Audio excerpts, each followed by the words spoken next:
Doesn't victory smell sweet? Okay. Time to get a little more serious now. But with that being said, welcome back, everybody, to another Big Blue in the Bronx video. Be sure to like, comment, and subscribe. Turn on post notifications so you know when the live stream pops to your jobs. Appreciate y'all coming back. We have three things to talk about today. We have the judge contract extension bullshit. That's going to be at the end. We have opening day to talk about, and then I also have something about the channel to share with you guys. So hang tight. This may be about a 10-minute video. It might be 15 minutes, might be 20 minutes, maybe 5 minutes. Freaking who knows, right? So let me start out with this. Sox Arizona did the opening day stream, and we do the Dead Red podcast together. That's how we associate with each other. But he did a live stream, which was connected to his channel and my channel through StreamYard. Now, why does this have any bearing on what happened today other than its opening day?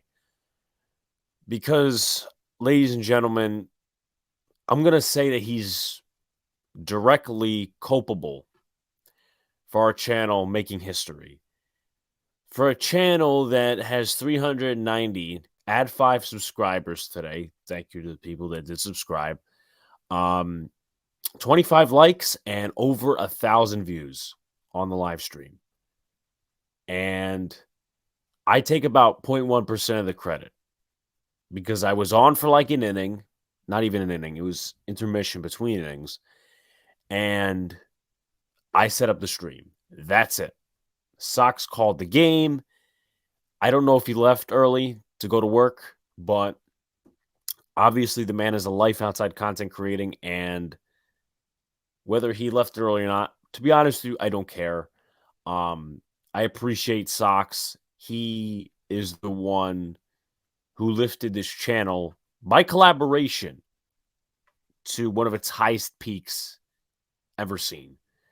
Our highest viewed live stream was, and I'm saying before this, was the Pittsburgh Steelers Cleveland Browns Monday Night Football game, which got about 930 views. Now we have hit 1,000.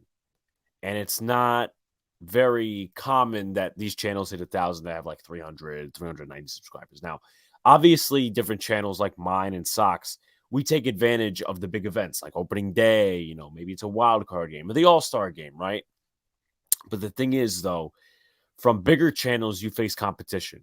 So some channels may go, some subscribers may go to one channel. This, group of followers may go to another channel. And then maybe you get a new audience, a couple of new subscribers, and a couple of new likes, comments, stuff like that. So I'm going to go over the stream tonight, see if, some new faces popped in, probably.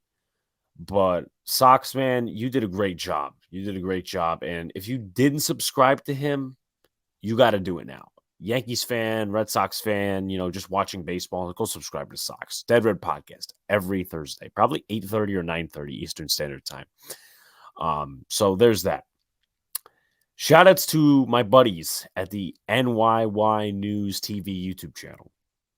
Francis, Gary Sheffield Jr., and Pete Simonetti. Obviously, you guys know I joined them in January to form NYY News TV, and we've been trying to grow the channel as a group, and it was very hard first part of the season, or at least first part of the NYY News TV era, because there's no fucking baseball to talk about. But they got 8.3K views on their game season live stream.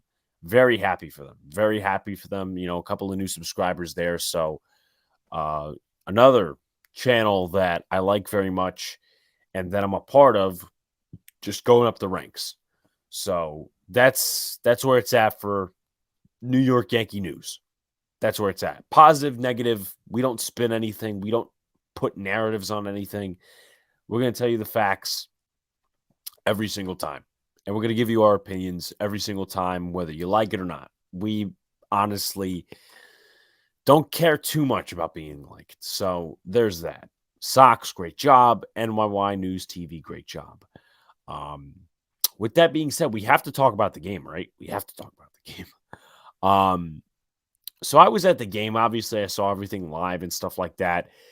In terms of a channel update, though, before I go into the specifics of the game, do expect a vlog. A lot of good content. A lot of good content caught on camera for the vlog. Now, I understand when I zoom in, it's not the greatest because it's a fucking Android camera, but there's a lot of good moments. There's a lot of good moments if you're a Yankee fan, a baseball fan, a Sox fan. Whoever you are, you're going to enjoy the vlog. I think that's one of the best vlogs I've done yet. I remember doing the Guardians / Indians Yankees one. That was fun one. And this one's opening day, so it's even more fun. You're going to get more content. You're going to get the introductions, stuff like that. So just overall good stuff coming from this channel and more to come as always. So let's talk about this opening day game. So the Yankees won 6-5. Obviously, both teams scored a run in the bottom of the 10th, top of the 10th, and also bottom of the 11th. That's where the Yankees won it. But let me go into the pitching side first before I go into hitting and obviously talk about, some of the things there, maybe the old Yankees, the new Yankees, stuff like that. Garrett Cole had a shaky first start. Now, am I going to say, oh, Garrett Cole's back on spider tech and all this other shit, or he can't, pitch without spider tech? I'm not going to say that, but he had a rough start. The first 2 innings. I think he had a total of 34, 36 pitches. That's not really where you want to be. And considering where, Aaron Boone gave him a pitch limit pre-game to 70, using the bullpen is probably the last thing you wanted to do. And Boone and the organization probably wanted a quality start. Didn't happen. Got destroyed by a TK Hernandez walk and also Rafael Devers home run. Unfortunately, I called that one, but there's other stuff that I've called that's gone negative and gone positive. Who cares if I called it? Honestly, this team won. He started finding a little bit of a form, but overall, he just didn't have the greatest of days. 4 innings pitched, 4 hits, 3 earned runs, 1 walk, 3 strikeouts, 1 home run. That was given up to Rafael Devers.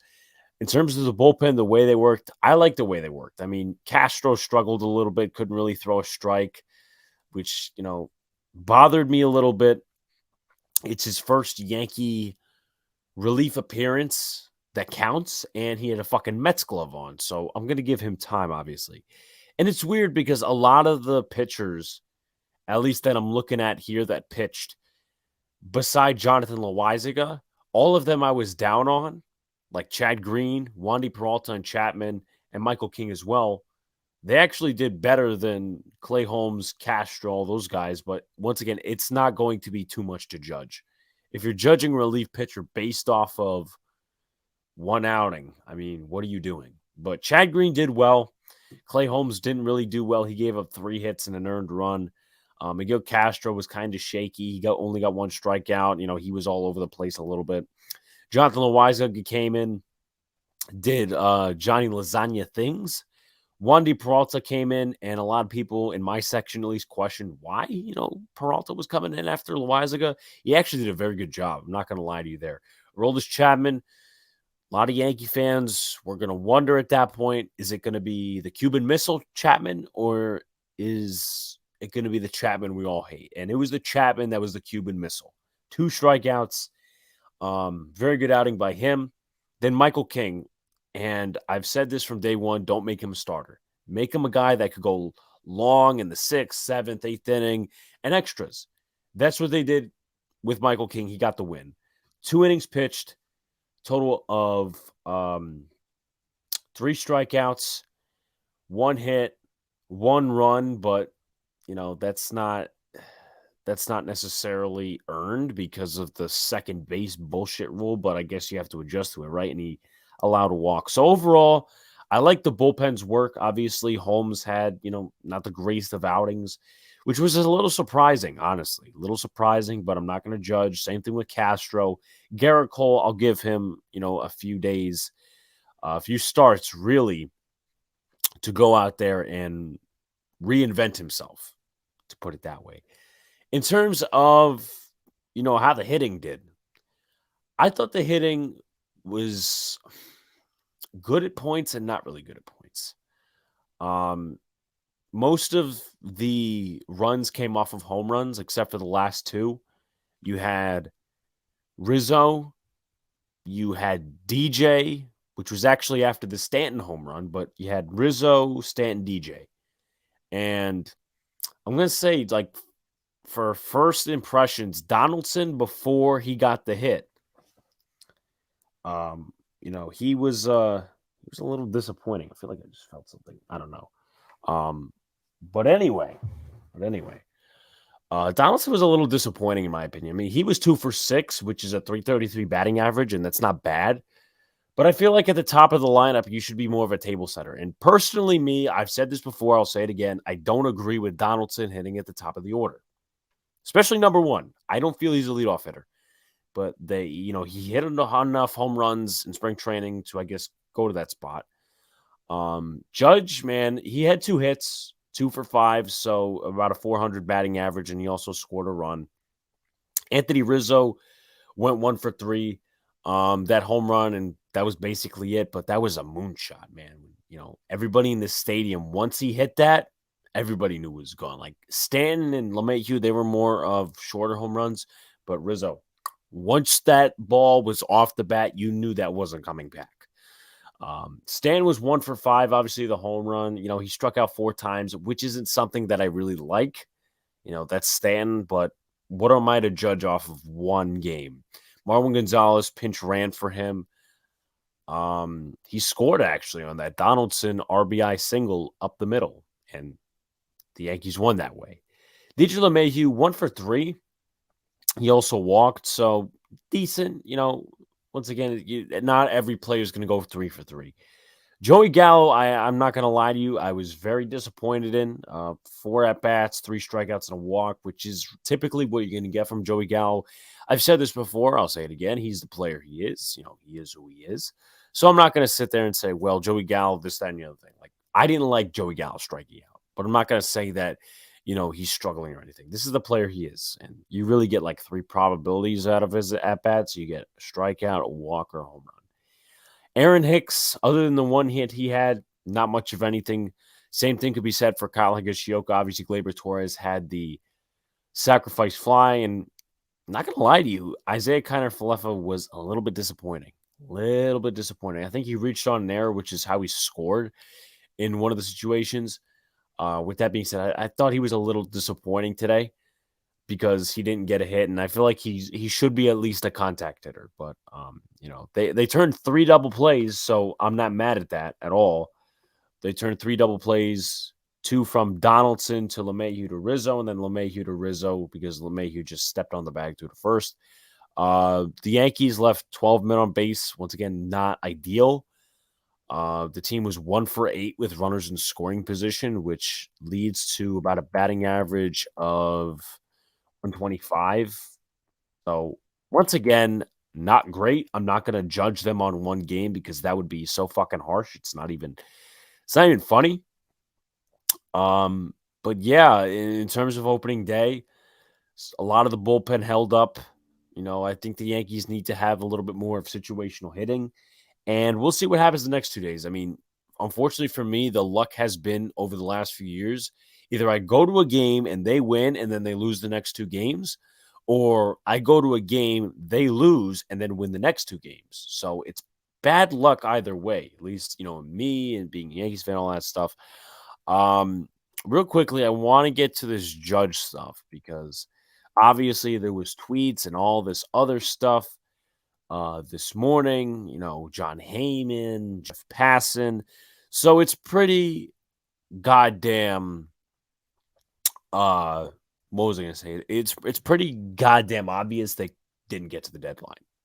It's pretty obvious. And I think the Yankees were at something like 200 mil over 7 years or something like that. I'm trying to scroll through some tweets now to try to get a few guys so I don't have to just sit here and say, oh, well, this, and this.